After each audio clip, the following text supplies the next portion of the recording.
Wallahi jamaah, ada seorang syekh cerita dalam salah satu ceramahnya, cerita tentang seorang dokter perempuan di sana, di Arab sana. Ada seorang anak lelaki bawa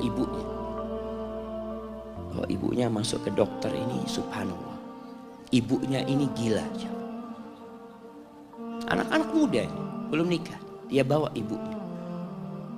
Nanti ibunya tersenyum sendiri, ketawa sendiri. Masuk ke ruang dokter itu, mejanya dokter diputerin sama ibunya.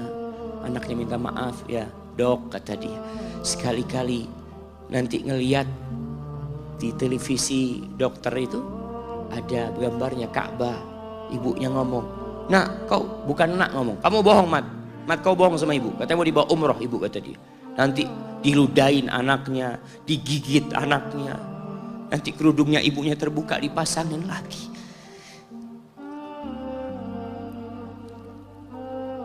Itu dokter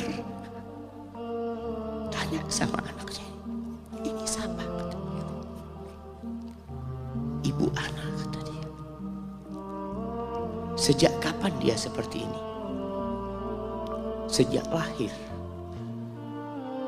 Loh, terus gimana engkau bisa lahir? Iya, sama kakek ana, ibu ana dinikahkan. Tapi 10 bulan diceraikan. Ya karena seperti ini, ana lahir dari rahim ibu ana. Dan seperti ini kelakuan. Iya, kata dia.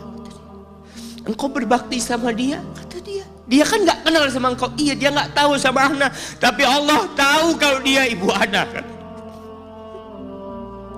Allah tahu kalau dia ibu ana. Ana harus berbakti. Ditanya, ibumu sakit apa? Ibu kena gula, katanya. Kena ini sakit.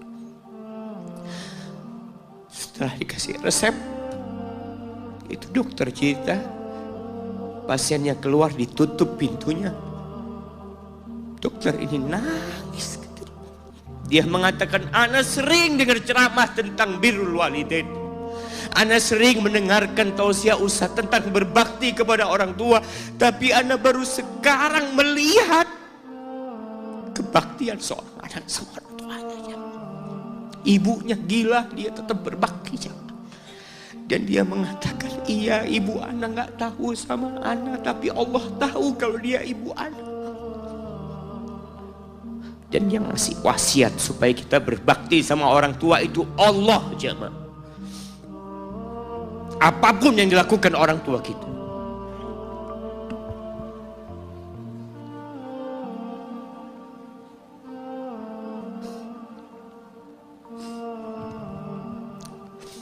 Apalagi ibu. Allah katakan, hamalathu ummuhu kurha wa wada'athu kurha. Ibu kita, hamil kita itu dalam kondisi yang sulit.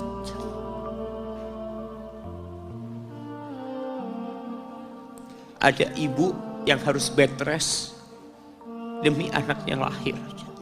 Demi kita lahir, ibu kita itu bed rest. Capek dikit keluar darah. Ada yang harus hamil kita dalam kondisi dia ditinggal sama suami. Dia harus cari nafkah sendiri. Ada yang harus muntah-muntah demi kita. Allah. Lalu kita berdiri buat ibu kita, capek. Diceritakan seorang, ya kita semua tahu ceritanya, tentang 3 orang yang masuk ke dalam gua. Kemudian gua itu tertutup dengan batu yang menggelinding. Lalu mereka bertawasul dengan amal soleh mereka. Salah satunya yang mengatakan, ya Rabbi, Allahumma, ya Allah, aku punya 2 orang tua. Aku punya 2 orang tua. Yang aku senantiasa memberikan susu kepada keduanya sebelum keluarga yang lain minum susu. Dia sudah menikah, dia punya istri, punya anak. Pada suatu hari, ya Allah, aku kejauhan cari rumput, sehingga aku balik dalam kondisi orang tua sudah tidur. Maka aku pereskan susu buat keduanya, ya Allah. Allah tahu, tapi dia mau cerita sama Allah. Dia ingin tawasul dengan amal soleh dia. Lalu aku taruh di wadah. Aku datang ke bapak ibuku, mereka tidur. Maka aku berdiri di hadapan kedua. Jamaah, bukankah bisa dia taruh di sebelah meja ibunya susu itu? Dia ambilkan meja, taruh di sana, dia bisa tidur. Dia sudah berbakti sama orang tuanya dengan seperti itu. Tapi anak ini tidak. Aku berdiri, ya Allah, aku gak ingin membangunkan keduanya. Dan aku terus berdiri, aku pegang itu susunya. Sampai mau subuh bangun, aku serahkan kepada kedua. Anak-anaknya nangis minta susu. Kata dia, lah, sampai bapak ibu aku minum. Kalian jangan minum. Kita kadang-kala sudah menikah lebih peduli sama istri kita, lebih peduli sama anak-anak kita. Nggak ada hadis yang mengatakan anak itu pintu surga, jemaah. Yang ada itu orang tua pintu surga. Kita peduli sama anak-anak kita. Beli oleh-oleh buat istrinya. Ditelepon istrinya mau apa, kepingin apa. Pernahkah engkau telepon ibumu? Tanya, Umi kepingin apa, Umi? Ana lagi dalam perjalanan, Umi. Jamaah, itu anak, Masya Allah, dia berdiri. Kenapa dia kuat, jamaah? Karena dia tahu Allah yang nyuruh dia berbakti. Mungkin tidak ada yang melihat berdirinya dia, tapi Nabi ceritakan berdirinya dia. Dari malam jamaah sampai pagi, berapa jam dia ingat, ibuku hamil aku 9 bulan. Capek. Ana semakin tahu dengan tugas besar seorang ibu dan pengorbanan seorang ibu setelah Ana menikah. Setelah Ana tahu bagaimana istri Ana hamil, ketika dia harus tidur gak enak, makan muntah aja, Ana melihat istri Ana sampai lemas dia muntah. Ana ingat begini ibu Ana hamil anak. Lalu kita lupa, jemaah. Kita sok sukses, mungkin engkau lebih sukses dari orang tua. Tapi kalau nggak ada bapak ibu, engkau nggak akan pernah lahir di muka bumi. Allah ceritakan ibunya hamil dia. Wa wada'athu kurha, dan melahirkannya dalam kondisi sulit. Kadangkala perut ibu kita itu disobek demi kita keluar dari perut ibu kita. Antum meninggalkan luka di ibu. Itu dijahit. Kalau antum anak ketiga, Allahu Akbar, berapa kali dibelah perut ibu kita, tubuhnya jadi jelek gara-gara kita. Tapi dia nggak peduli, yang penting antum lahir dengan selamat. Kalau ibu kita dikasih pilihan, ini nggak bisa diselamatkan dua-duanya, salah satunya akan meninggal dunia. Kira-kira apa kata ibu antum? Iya, nggak apa-apa dok, selamatkan bayinya dok. Nggak apa-apa dok, biar dia lahir dok. Subhanallah. Berapa banyak ibu yang meninggal dunia ketika dia melahirkan anak. Wa hamluhu wa fisaluhu 30 syahra. Hamilnya dan menyusuinya itu 30 bulan. Artinya bukan ketika antum lahir selesai lelahnya ibu kita. Memang ketika antum lahir dengan selamat, Allahu Akbar, ibu itu lupa dengan rasa sakit dia 9 bulan. Ibu itu lupa dengan jeritan dia mengeluarkan kita ketika kesakitan. Itu lupa. Dia tersenyum, dia bawa anaknya, ditaruh di dadanya. Allahu Akbar. Kalaupun ada air mata yang menetes, Itu air mata kebahagiaan orang tua dengan hadirnya kita di muka bumi ini. Lalu kita bisa berjalan. Kita nggak bisa apa-apa lahirnya. Allah rekam kebaikan ibu kita. Kita disusui sama ibu kita. Berapa bulan? 2 tahun. 24 bulan disusui. Mungkin ada yang kurang, mungkin ada yang lebih. Tapi yang jelas kondisi kita tidak bisa berbuat apa-apa. Kita hanya bisa menangis, jemaah. Antum lapar menangis, buang kotoran menangis. Siapa yang datang membersihkan kotoran antum? Ibu antum. Yang gendong antum siapa? Ibu antum. Dia susui.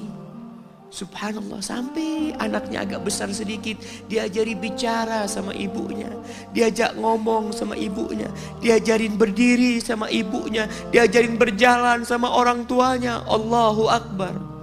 Kemudian ketika antum sukses, antum berangkat ke luar negeri, antum berangkat ke luar kota, meninggalkan kedua orang tua antum, boleh, asalkan dengan ridho orang tua antum. Kalau ibu antum telepon, antum di Batu sini, kuliah, sampai sukses jadi pengusaha di sini. Ibu antum di kampung telepon, nah ibu ingin kau balik ke kampung. Jangan pernah mengatakan, bu anak kerjanya di sini ibu. Saya ditugaskan di sini, tinggalkan semua pekerjaanmu, pulang ke rumah. Ustaz, gimana dengan istri dan anak-anak anak? Yang ngasih makan istri sama anak-anak antum itu Allah Jalla Jalla. Bawa pulang ke kampung, hidup sama ibu antum. Jamaah, ada seorang sahabat yang izin untuk berjihad, izin untuk mendapatkan surga yang paling tinggi, izin untuk bisa memberikan syafaat kepada 70 dari keluarganya. Kalau dia mati syahid, dia datang kepada Nabi SAW, ditanya, bapak ibumu hidup? Iya, kata dia, pulang engkau ke sana. Fathammal jannah, di sana ada surga. Ilzam rijlaya, engkau tetap di kaki ibumu. Ini mau jihad, bukan mau cari fulus, jemaah. Bukan mau cari kenikmatan dunia, dia mau cari surga. Tapi pintu surga yang paling baik orang tua dapat jauh-jauh. Jemaah, wallah, ketika antum nangis di kasur ibu di dapur lagi masak, dimatikan kompornya, dia datang jumpai antum. Antum lihat, anak sering lihat ketika kajian, bagaimana seorang ibu yang gendong anaknya yang nangis. Dia ingin dengarkan kajian, tapi engkau menghalangi dia untuk mendengarkan kajian dengan baik. Dia harus gendong. Kadang-kadang nggak boleh deket-deket kajian, yang bawa anak tempatnya lain, dan dia nurut. Engkau ganggu hidup dia dari sejak engkau lahir. Kemudian setelah engkau dewasa, engkau nggak berbakti sama ibu. Lupa dengan wa hamluhu wa fisaluhu 30 syahr. Di masa Umar bin Khattab, ada seorang yang datang kepada Umar mengatakan, ya Amirul Mukminin,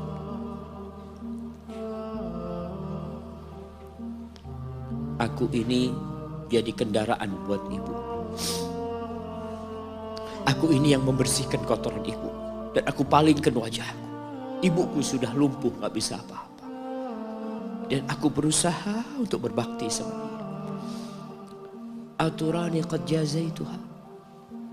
Gimana menurut, apakah aku sudah balas kebaikan ibuku? Kata Umar, la, kata dia. Enggak, belum. Ya Amirul Mukminin, bukankah aku sekarang ini telah berbuat kepada ibuku seperti ibuku berbuat kepadaku waktu aku kecil? Artinya sama pekerjaannya sekarang ini. Aku yang menyuapin ibuku, aku yang membersihkan ibuku, yang mengantarkan dia ke kamar mandi. Semua yang pernah dilakukan ibuku, kira-kira sudah aku lakukan semua sekarang. Kata Umar, enggak sama, kata dia. Ibumu waktu merawatmu ketika engkau kecil, ibumu berharap engkau bisa hidup. Sedangkan engkau sekarang merawat ibumu ketika sudah tua sakit-sakitan. Engkau berharap ibumu mati.